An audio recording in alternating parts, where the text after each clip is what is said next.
The tennis world woke up to chaos when explosive headlines started screaming that Alycia Parks had been shocking suspended after a so-called cruel insult aimed at Eala's family, and within minutes social media was on fire. Fans were furious, timelines were flooded, and emotions were running wild, especially in the Philippines, where Eala has become more than a tennis player, she's a national symbol. But here's where the story takes a sharp turn, because when you strip away the clickbait, the thumbnails, and the outrage bait captions, the truth is far more complex, and far more revealing about how modern tennis drama is manufactured. It all traces back to the intense spotlight surrounding Eala. Every match she plays now feels like an event. Every opponent she faces is immediately placed under a microscope. When Eala stepped onto court recently, the atmosphere was electric, loud, emotional, and unapologetically supportive. Filipino fans packed the stands, waved flags, chanted her name, and turned what should have been a neutral venue into something that felt like home turf. For many, it was beautiful. For others, it was overwhelming. And for social media, it was the perfect storm. Alycia Parks, known for her power game and fiery personality, found herself right in the middle of that storm. After a tense match that swung dramatically in momentum, emotions were high on both sides.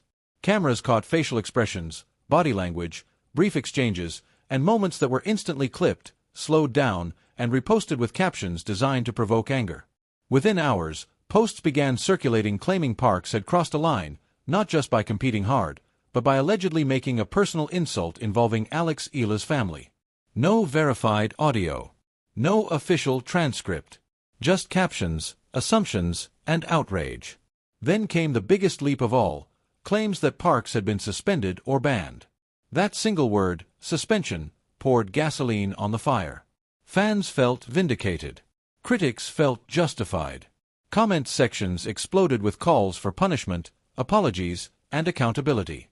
But here's the uncomfortable truth. There was no official announcement. No WTA statement. No tournament ruling. No disciplinary notice. Nothing.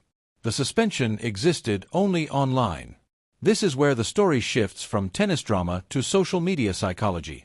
In today's sports culture, especially around rising stars like Eala, narratives move faster than facts. A dramatic title spreads quicker than a correction. A shocking claim gets more clicks than a calm explanation. And once a rumor aligns with emotion, national pride, perceived disrespect, protective instincts, it becomes almost unstoppable. What actually happened was far less sinister but far more telling. Parks played a tough match in a hostile-feeling environment. Eala played with immense crowd energy behind her. Tension was inevitable. Competitive athletes say things under their breath. They show frustration. They vent to their team. None of that equals a suspension unless it crosses a clearly defined line, and that line was never officially crossed here. No umpire intervention.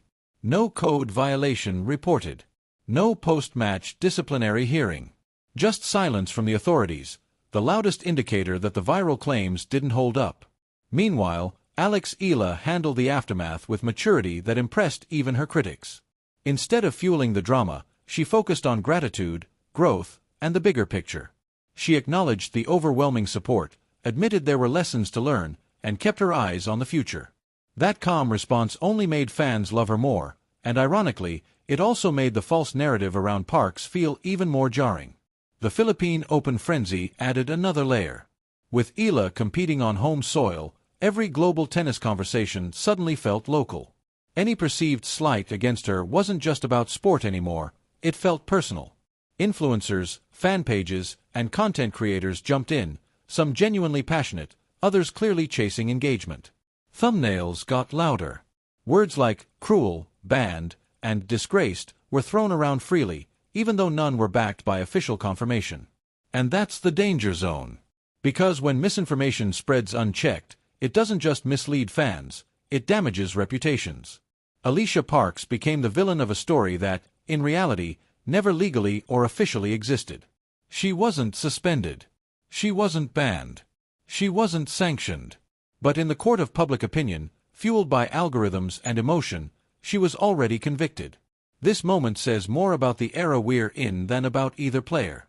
Eala's rise has created unprecedented attention, especially from fans who feel deeply connected to her journey. That passion is powerful, but it also comes with responsibility. To verify before sharing, to question sensational claims, and to separate rivalry from reality.